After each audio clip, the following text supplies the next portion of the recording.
o que acontece? Vocês não vão ter a chance de ouvir isso em outro lugar. Vocês me dão mais 10 minutinhos? Aguentam um pouquinho? Eu vou falar sobre sexo anal.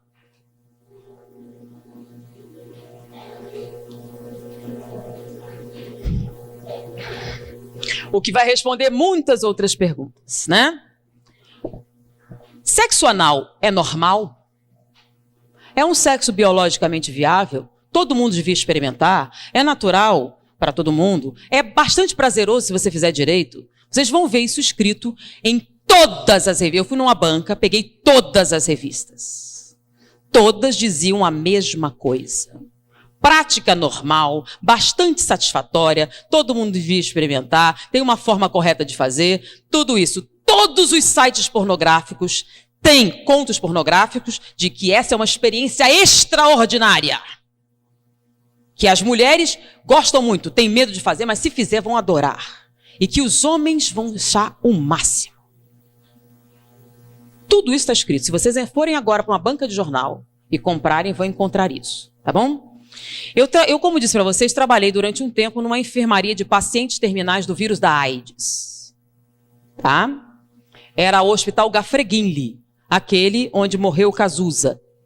E a enfermaria era a 10ª enfermaria do Gafreguinli, que foi justamente aquela patrocinada por ele. Na época, naquela enfermaria haviam 20 pacientes. Todos eram homossexuais. E quando a gente termina a clínica médica, a gente tem que fazer uma monografia para a conclusão do curso. E como todos os pacientes tinham AIDS, nós escolhemos a AIDS para escrever. Quais as doenças oportunistas que acontecem com o vírus da AIDS? Naquela época não havia o coquetel, o número de doenças oportunistas era muito maior do que era hoje. Então nós pegamos todos os prontuários dos 20 pacientes e pegamos também 100 prontuários de pacientes anteriores. E fizemos a listagem estatísticas das doenças. Em primeiro lugar, estava endocardite bacteriana. Todos os 120 pacientes que nós escolhemos eram portadores de endocardite bacteriana. Era a colonização das válvulas cardíacas por bactérias. Então nós colocamos, primeiro da lista, endocardite bacteriana. Segundo lugar, aí tinha pneumocystis tinha tuberculose, tinha um monte, aí a gente ficou colocando. Quando a gente foi apresentar para o professor, ele pegou assim, peraí, tá errado. Aí ele riscou bacteriana. Eu fiquei, mas por quê? Todos... Aí eu falei, faça. Eu fui lá, todos tinham. Aí eu fui no outra enfermaria. Todos eles tinham endocardite bacteriana. Poxa, todo aidético tem endocardite bacteriana. É uma doença que vem com a AIDS. Aí eu voltei lá. Bom, todo paciente imunodeprimido produz inicialmente endocardite bacteriana. Ele disse, não. Mas todos os nossos pacientes têm. Ele disse, mandou ir noutra enfermaria com pacientes terminais, com câncer e outras doenças degenerativas. Nenhum deles tinha endocardite bacteriana. Todos estavam imunodeprimidos. Eu fui na área imunológica. Nenhum paciente imunodeprimido tinha endocardite bacteriana. Bom, endocardite bacteriana não é uma complicação daqueles imunodeprimidos. Então é o quê? Aí esse professor me explicou os fatos da vida, não de maneira tão agradável como vou fazer para vocês, né? Então ele me explicou que isto não era decorrente da AIDS, era decorrente do sexo anal. Como assim?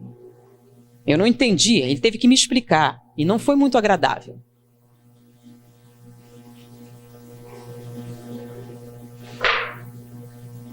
Essa aqui é a vagina feminina, o útero, o ovário.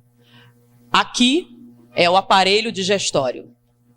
Boca, esôfago, estômago, intestino delgado, intestino grosso. Reto e esfíncter. Tá? A única coisa que eles têm em comum é serem cavidades, tá bom? Então essa cavidade aqui faz parte da função sexual. É um órgão sexual. Ele foi criado para quê? Para o ato sexual. Ele foi projetado para isso. E esse aqui? Faz parte do aparelho digestivo ou digestório. Ele foi projetado com o objetivo de absorção de alimentos. Ele não foi projetado como objeto sexual. Então, quando eu fiz aqui o aumento, o que é que vocês encontraram? 16 camadas celulares, 7 camadas musculares, células caliciformes que produzem muco aquoso. Vamos fazer a mesma coisa aqui. Microscópio, vamos aumentar. Vocês que estão na escola estudando o aparelho, o corpo humano, quantas camadas celulares eu tenho no tubo digestivo? Uma. Células colunares, assim. Uma camada com células ciliares no topo, tecido conjuntivo embaixo, tá? E aqui o plexo esplênico, que são aquelas veias que carregam tudo para a veia cava e distribuem para o coração, tá? Eu tenho células caliciformes também, que produzem muco, mas não produzem muco aquoso, produzem muco seroso, com S. O muco seroso tem por função proteger o tubo digestivo dos ácidos estomacais. Quando você faz autópsia, você tem que usar todo um aparato para que você não tenha queimaduras graves com os ácidos estomacais. Se você enfiar seu braço sem proteção no estômago de um cadáver recente, você vai perdê-lo. As queimaduras serão muito intensas. Porque, lembram que o que acontece com um bife mastigado no estômago? Vira líquido. É ácido. E bife é carne. Não é um pedaço de bife do seu braço, naquele ácido vai virar líquido. Então, os ácidos estomacais são altamente corrosivos. Por que não corrói seu estômago? Porque você tem, quando você faz endoscopia, uma camada brilhante que protege o estômago dos ácidos. É o muco seroso. O muco seroso, além de proteger dos ácidos, ele aumenta o atrito. Porque se o alimento passar muito depressa, o que acontece? Diarreia e você morre. Então o alimento tem que passar devagar para que você possa absorver os nutrientes, né? Você absorve os açúcares, as proteínas, as substâncias, as vitaminas. Então o muco seroso aumenta o atrito, enquanto o muco aquoso diminui o atrito. 16 camadas celulares, uma camada celular. Aqui em volta eu tenho só uma camada muscular, que dá a volta, que é a que faz os movimentos peristálticos. Só uma, precisa de mais? Não. É uma camada que empurra o bolo alimentar ao longo do tubo digestivo. E no final você tem um esfíncter, que é um nervo, que serve o quê? Para reter as fezes. Só isso. Não tem outra função. Ele relaxa, você libera. Então, quando você compara os dois, tem comparação possível? Não. Então, quando você atrita aqui, não tem nenhum problema. Quando atrita aqui, o que acontece? O que acontece no ato sexual? Atrito. Intenso. Quando você atrita, se você for fazer uma cirurgia e correr o risco de abrir o intestino, qual a preparação pré-operatória? Vocês não são tudo criancinha, né? Tem uma noção. Você não pode entrar na internet. Você vai tomar um comprimido laxante para eliminar o máximo de fezes. Você vai tomar antibióticos para matar as bactérias. Você vai fazer uma lavagem intestinal até a água sair limpa. E a última lavagem é com antibióticos. Porque se cortar e essas bactérias entrarem com o meio interno, você vai morrer de septicemia. Então eles vão limpar tudo. Durante o sexo anal, você faz lavagem intestinal antes? Não. Então é um ambiente altamente contaminado. Quando você fizer atrito, só tem uma camada celular. Você vai romper e vai sangrar. Com a ruptura e o sangramento, o que você vai jogar aqui? As bactérias presentes nessa luz, que são Escherichia coli, se você tiver sorte. E outras mais patogênicas, se você não tiver. Em volta daqui, nós temos linfonodos. São aqueles famosos da AIDS, né? Esses linfonodos, quando vêm essas bactérias, aumentam de tamanho. Aí você começa a ter uma granulação. Daí a incidência maior durante daqueles que têm hemorroidas, crescimento e dilatação de muitas veias da região e dificuldades gerais nessa musculatura. Essa ruptura constante faz com que essas bactérias superem a ação dos linfonodos e caiam na corrente sanguínea. O que tem que encher logo atrás do intestino? O intestino absorve os nutrientes, certo? E depois você tem que espalhar ele para o corpo. Então o plexo esplênico cai aonde? Veia cava. E a veia cava vai para onde? Direto para o coração. Então essas bactérias das fezes caem no coração e colonizam as válvulas cardíacas, provocando endocardite bacteriana. Então não é a AIDS que provoca endocardite bacteriana, é a prática do sexo anal. Isso só acontece com homossexuais? Não, com heterossexuais também, que pratiquem o sexo anal. A probabilidade de endocardite bacteriana se torna proporcionalmente aumentada de acordo com o nível de prática. Com os homossexuais a incidência é maior porque é a única prática sexual, tá? Então a incidência é bem maior. Por isso todos os pacientes homossexuais tenham endocardite bacteriana. Com a AIDS a endocardite evoluía para pericardite e nós tínhamos que fazer punção pericárdia, tirar o líquido inflamatório do coração. Senão eles morreriam por asfixia, por contrição cardíaca. Além disso, é muito comum a insuficiência cardíaca entre homossexuais mais idosos, que a incidência chega a 68%, diferente da população normal, que é de 8%. Além disso, essa lesão constante provoca alteração da morfologia dessas células, provocando displasia. Displasia rima com neoplasia. A incidência de câncer retal na população é de 3 a 4%. Entre os homossexuais chega a 32%. Então há uma relação direta com a prática do sexo anal e com a incidência de câncer retal. Além disso, a mulher não tem terminais nervosos de sensibilidade nesta área. Então ela não sente absolutamente nada com a prática do sexo anal, a não ser o sofrimento físico, a dor, a não ser que ela compre anestésicos, que são medicações inibitórias da sensibilidade para a prática do sexo anal, e compre lubrificantes artificiais para neutralizar o muco seroso e permitir que esse acesso faça com mínimas lesões. Então, sem lubrificantes artificiais, sem anestésicos para limitar a dor, é uma prática dolorosa, humilhante, violadora.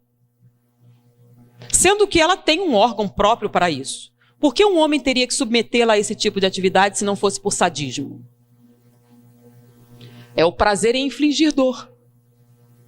Porque ele aprendeu nos contos pornográficos que se você tratar ela com a brutalidade necessária, você conseguirá que ela tenha prazer. No homossexual, existe até pelo menos uma desculpa. Aqui, encostado, nós temos a próstata. Tanto que o exame de próstata é retal. A próstata se encosta aqui, mas vamos fazer um aumento aqui.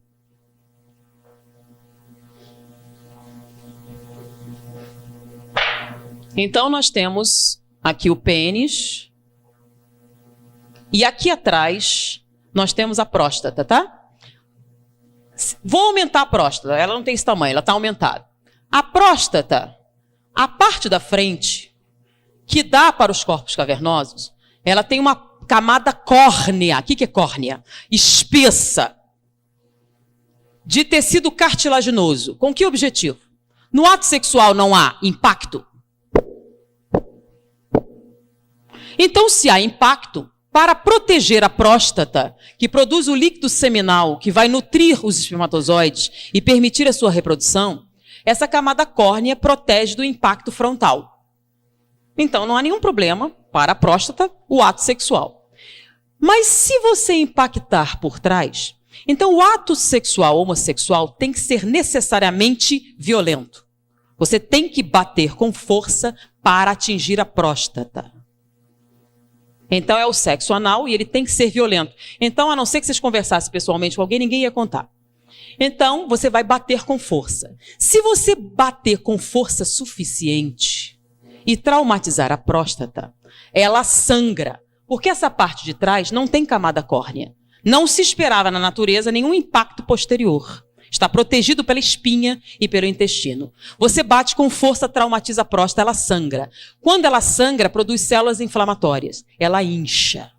Se ela inchar e você bater com força suficiente, você vai atingir esse feixe nervoso aqui, que dá origem, que está ligado aos corpos cavernosos. Você pode provocar uma ereção. Se você continuar batendo com força suficiente e inchá-la o suficiente, ela pode sensibilizar os corpos cavernosos e você pode até ter, lá pela 4ª ou 5ª experiência, uma ejaculação. Mas você só vai conseguir essa ejaculação se após essas múltiplas experiências você conseguir a hiperplasia de próstata, sua próstata estiver inchada.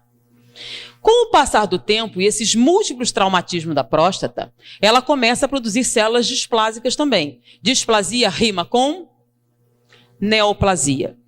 O índice de câncer de próstata na população é grande, até porque não se fazem os exames correspondentes. E existem outras motivações. Então, está alto. Hoje em dia, eles têm chegado a 18%, 20%.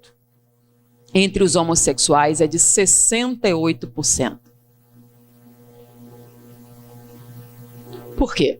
Porque a prática sexual que eles utilizam pressupõe o câncer de próstata. Não vou nem falar dos problemas que se tem a nível urinário, a nível renal, decorrentes dessa prática. Eu pergunto, tudo isso que eu falei, procurem num livro de fisiologia médica, ou cheguem para qualquer médico e perguntem, tem algum erro nisso? Alguma dessa estrutura anatômica está errada, ou equivocada, ou transtornada? Diante do que ele aprendeu na faculdade de medicina, se você fizer isso, não é isso que vai acontecer? Não é isso que acontece? Então me diga, o sexo anal é natural, biologicamente muito bom, extremamente agradável, saudável, produtivo, uma prática natural que todo mundo devia experimentar um dia? Mas é o que está escrito na literatura. Baseado em que eles dizem essas coisas? Baseado nos contos pornográficos. Baseados nos objetivos de quê? Com esse tipo de prática, o que você tem? Você tem alguém obtendo prazer no sofrimento de outro ser humano. Você pode até se submeter, e muitas se submetem. Inclusive, nós trabalhamos no Instituto Médico Legal há um tempo. Nosso professor era diretor do Instituto Médico Legal. E naquela época não havia o divórcio. Você, para conseguir a separação judicial, você tinha uma medida cautelar. Se você provasse maus tratos, você conseguia isso facilmente. Então, muitas mulheres chegavam falando sobre o abuso. Muitas delas iam preferir o sexo anal, porque nessa situação, como ele queria que ela fizesse isso, e já era um sofrimento, ele era menos brutal. No sexo normal era tão brutalizante que ela preferia esse, que já doía só pela coisa, então eles batiam menos. Então, diante disso aqui, que as pessoas dizem ser natural, pensem um pouquinho a respeito do que vocês leem, do que vocês escutam, do que dizem na malhação, nas novelas. Tá? E o engraçado é alguns ginecologistas dizerem que o sexo... Eu queria pegar um debate, eu ainda nunca tive a chance de pegar alguém que dissesse, só para eu poder perguntar para ele se ele tinha estudado anatomia e perguntar isso. Eu queria saber como é que ele ia responder. Tá? Então eu sugiro, façam uma pesquisa para ver se essa anatomia que eu falei está correta. Essa análise comparativa para ver se tem razão, e façam essa análise e me digam se é uma prática saudável. Tá bom? E eu acho que depois disso, muitas perguntas que poderiam sair já são respondidas. Pensem um pouquinho mais. Pensem nas consequências. Pensem no futuro. Pensem no que vocês precisam realmente para serem felizes. E diante disso, vamos orar mais, pedir inspiração, suavizar nossos sentimentos e principalmente não fazer aos outros o que não gostariam que fizessem a você, uma máxima muito importante em nossa vida. Principalmente vocês que são jovens. Vocês têm a oportunidade de ter essa informação. Dividam com seus amigos, dividam com seus pais, dividam com outras pessoas. A partir de hoje, vocês sabem muito mais do que a média dos outros jovens. Foi um prazer estar com vocês. Até a próxima oportunidade.